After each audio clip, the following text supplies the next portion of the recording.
My fiancé's family pressured me for a prenup, so I added a surprising clause they didn't expect. 31 male, have been with my fiancé for 3 years. We got engaged 6 months ago and the wedding is supposed to be in 4 months. I say supposed to be because after what happened yesterday, I honestly don't know if there's going to be a wedding at all.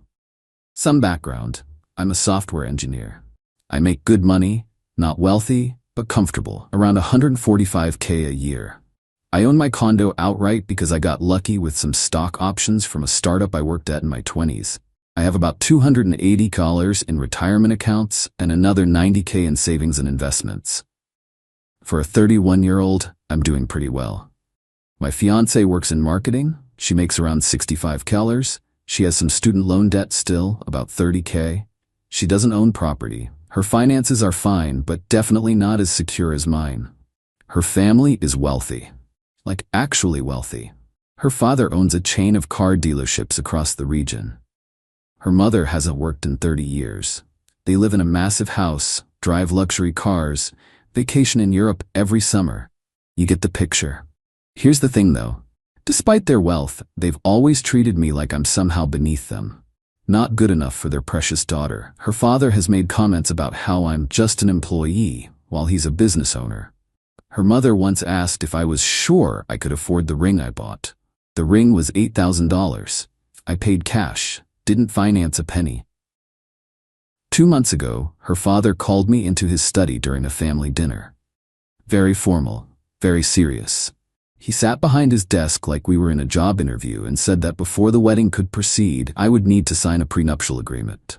I actually wasn't opposed to this. Prenups make sense. They protect both parties. I said I'd be happy to review one.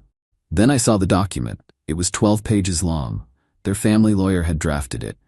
And it was completely one-sided. The highlights. Any assets I brought into the marriage would become marital property. After 5 years. Any increase in my retirement accounts during the marriage would be split 50-50 in a divorce, regardless of who filed.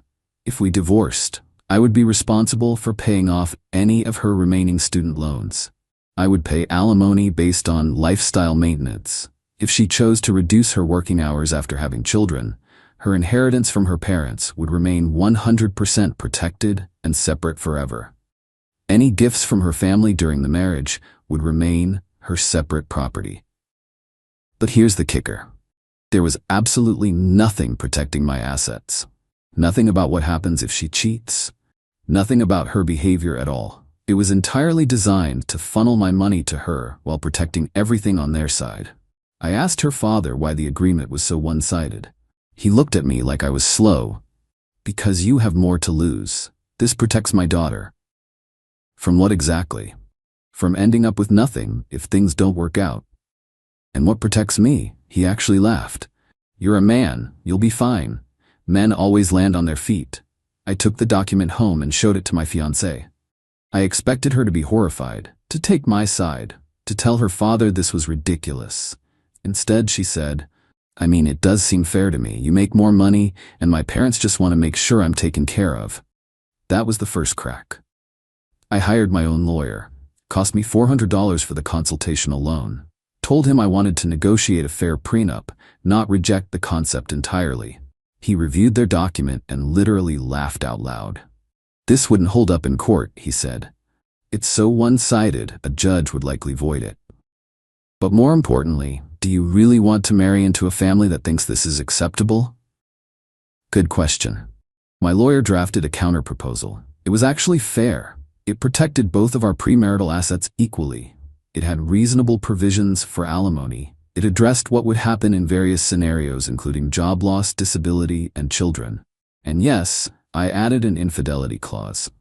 The clause stated that if either party engaged in infidelity during the marriage, they would forfeit their claim to 75% of the marital assets they would otherwise be entitled to, plus pay the other party $50,000 in damages.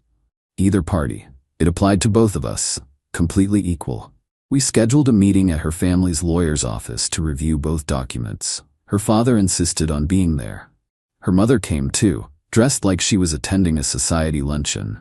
My fiancée sat next to me, but somehow it felt like she was on their side of the table. The lawyer went through my counter-proposal point by point. Her father was nodding along, looking smug, probably thinking he could pressure me into abandoning most of it. Then the lawyer got to the infidelity clause. He read it out loud. In the event that either party engages in marital infidelity, defined as romantic or sexual relations with a person outside the marriage, the offending party shall forfeit 75% of their marital asset claim and pay the non-offending party $50,000 in damages. Her father's face went from smug to confused to something I can only describe as panicked. That's not standard," he stammered. "Actually, infidelity clauses are increasingly common in prenuptial agreements," my lawyer said calmly. Her mother jumped in. "This is outrageous. You're accusing our daughter of being a cheater before you're even married." "I'm not accusing anyone of anything. The clause applies to both of us equally. If I cheat, I pay her. If she cheats, she pays me. Fair is fair." My fiancée was staring at the table. Not at me. Not at her parents. Just at the table. Her father stood up so fast his chair scraped against the floor. "We're not signing this. This is insulting to our family." "Then, I guess there's no prenup," I said. "Which means there's no wedding, because you made the prenup a condition of the wedding, remember?" The room went silent. My fiancée finally looked at me. "Can we talk privately?" We stepped into the hallway. "Why would you put that in there?" she asked. "Why wouldn't I? You want me to protect you financially. I want to protect myself from betrayal. Both are reasonable. But it makes it seem like you don't trust me."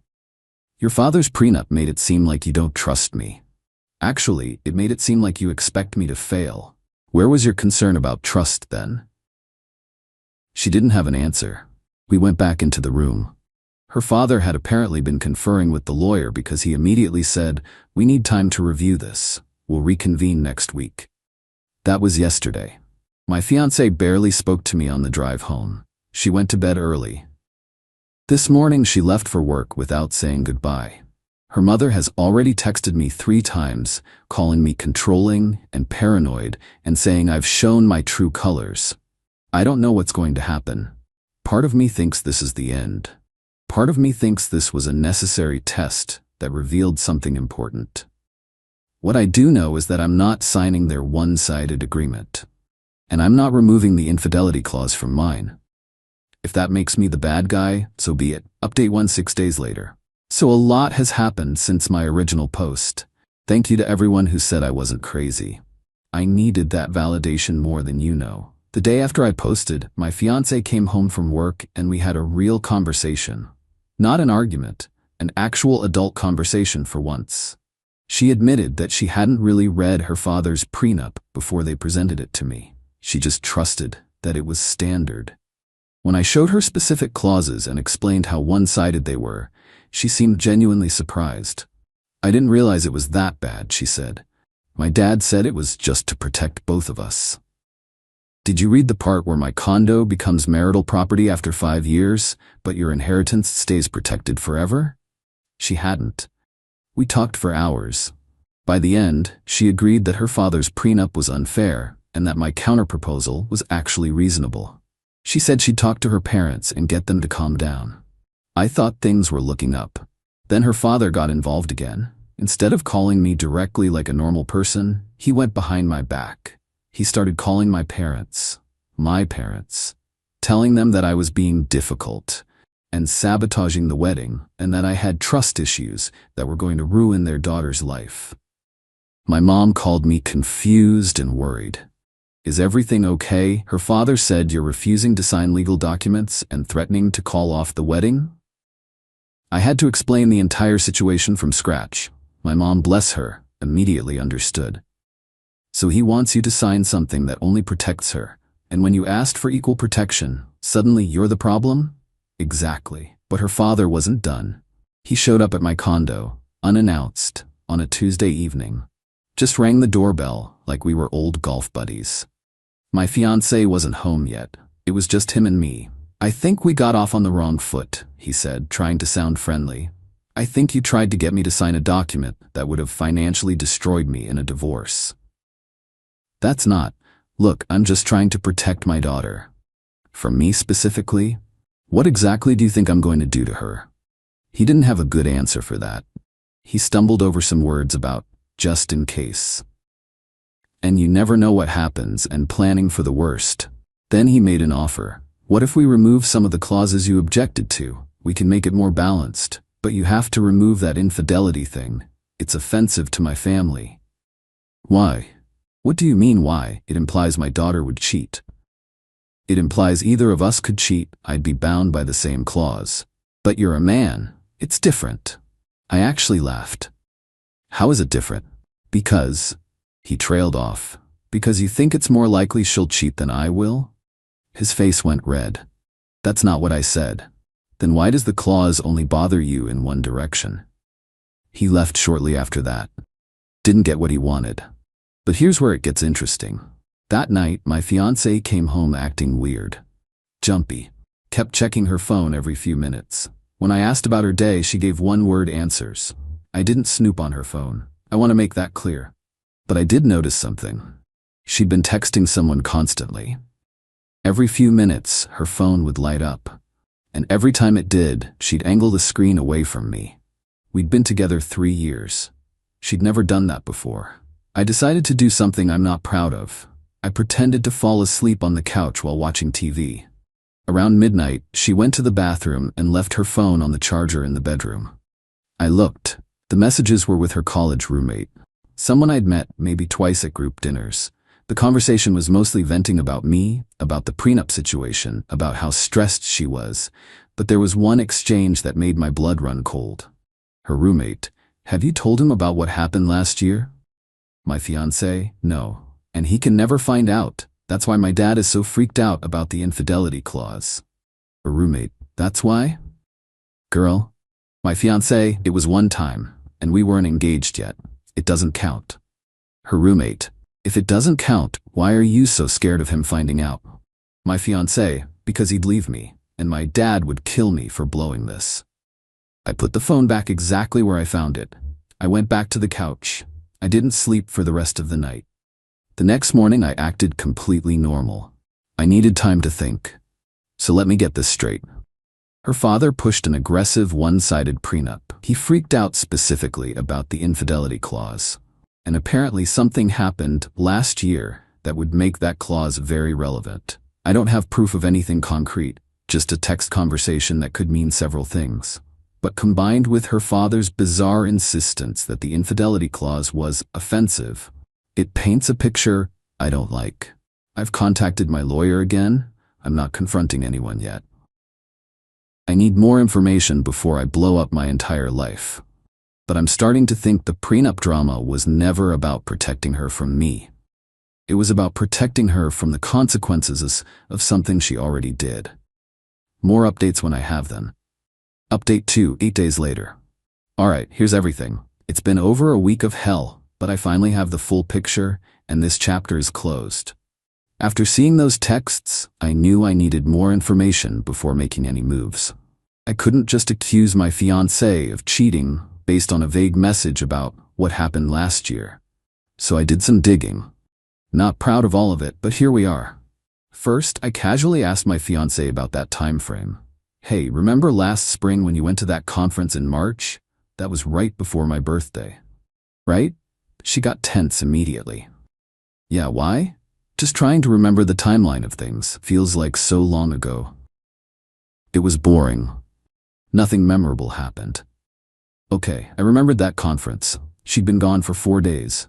She came back acting distant for about 2 weeks afterward. At the time, I thought she was just tired from travel and readjusting. Now I was reconsidering every detail. Here's what I did next. I reached out to the college roommate directly. We're connected on social media from when my fiancée added everyone at her birthday 2 years ago. I sent her a casual message saying I was planning a surprise party for my fiancée's upcoming birthday and wanted to make sure I didn't schedule it during any times she might be traveling for work. Totally innocent question. Her response told me everything I needed to know. "Oh, that's so sweet. She's been so stressed about the wedding stuff lately. After everything that happened at that conference last year, she deserves something nice." After everything that happened at the conference, I pressed a little. "Yeah, she mentioned that trip was rough. Work drama?" Lol, no, it wasn't work drama. I can't believe she told you about that though. She didn't really give details. Yeah, well, it was a whole thing. Her ex showing up at the same hotel, them catching up all weekend. I told her she should have never gone to his room, but you know how she is when she's been drinking. Anyway, I'm sure that's all ancient history now since you guys worked through it. I didn't respond after that. So, my fiancée cheated on me at a conference with her ex all weekend, and her father knew about it. That's why he was so adamant about the infidelity clause being removed. He knew that if we got married and I ever found out, I'd have legal recourse to protect myself. The entire prenup ambush wasn't about protecting her financially. It was about making sure I couldn't touch their precious money if I discovered what she did and divorced her for it. I sat with this information for 2 days. Didn't confront anyone. Didn't change my behavior. Just processed and planned. Then I made my move. I contacted my lawyer and told him everything. He said the prenup was basically dead anyway since they refused to sign my version, but that I should document everything in case the relationship ended badly and they tried to come after me for anything. I scheduled another meeting at the family lawyer's office. Told my fiancée it was to work things out and find a compromise everyone could live with. She seemed relieved. Her father was practically giddy when he heard. The meeting was 3 days ago. We sat in the same conference room as before. Her parents, her, me, both lawyers. Same seating arrangement. Her father had this satisfied look like he'd finally won. He started immediately. I'm glad you came to your senses. My lawyer has prepared a revised version that should work for everyone. The new prenup had removed some of the more egregious clauses, but still didn't have an infidelity provision. Still one-sided? Just less obviously so. I let the lawyer read through the whole thing. All 12 pages of the revised version. When he finished, everyone looked at me expectantly. Before I respond to this, I said calmly, I have a question. Of course, her father said, all smiles now. What happened at the conference last March? The room went dead silent. My fiancée's face drained of color.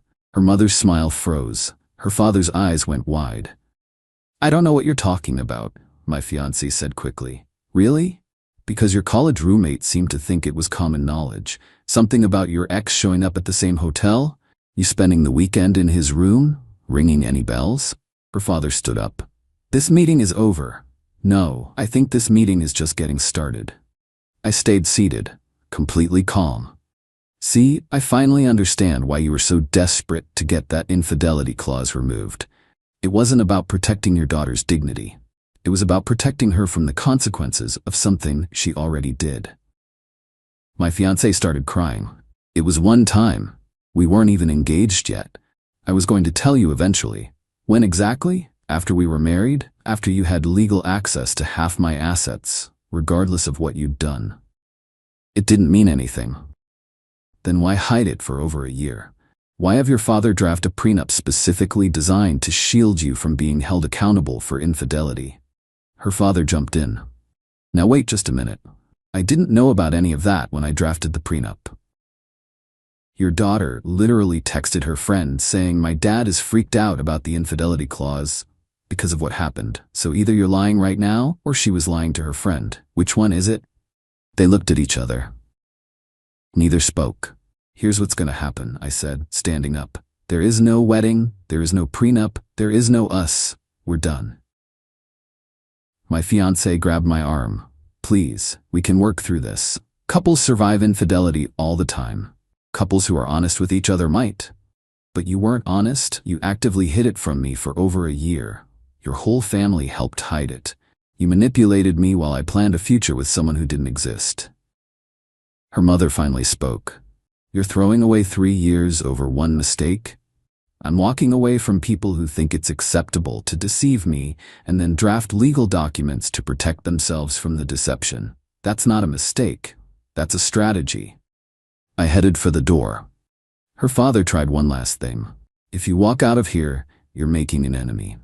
I know a lot of people in this area, business owners, lawyers, people who can make your life very difficult. I turned back to face him. You're threatening me? Right now? After everything your family just put me through? I'm just saying, think about what you're doing. I've thought about it plenty.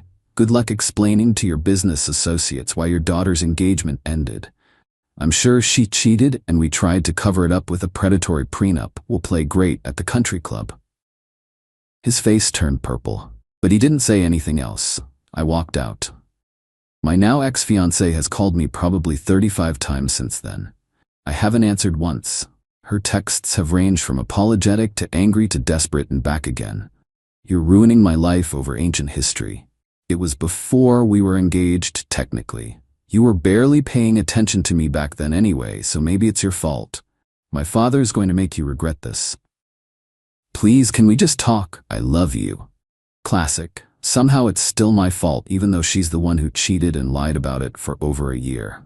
Her mother sent a long email about how I'm giving up on love over pride, and how every relationship has secrets, and how I'll regret this when you're alone at 40. I don't think I will. Here's where things stand now. I'm out. Completely. I called the venue and canceled my half of the deposits. Lost about $3,000, but honestly worth every penny. I've told my family the whole truth, and they're completely supportive. My mom said she never liked the way her father looked at me anyway. My dad said he's proud of me for having self-respect. My lawyer is keeping everything documented in case her father actually tries to follow through on his threats.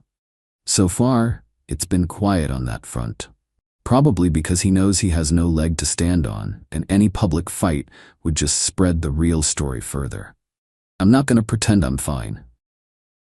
3 years is a long time. I thought I was going to marry this woman. I thought her family would become my family. I had imagined holidays and kids and growing old together, but I'd rather be alone than be with someone who lies to my face while their father drafts contracts to protect the lie. The irony is her father was right about one thing. I did need protection going into this marriage, just not from divorce, from them. To anyone reading this who's dealing with something similar, trust your gut. If someone's family is pushing an unfair agreement, ask yourself why. And if they freak out when you ask for equal terms, there's probably a reason they don't want you to have them. Thanks for following along. I'm gonna be okay. Eventually.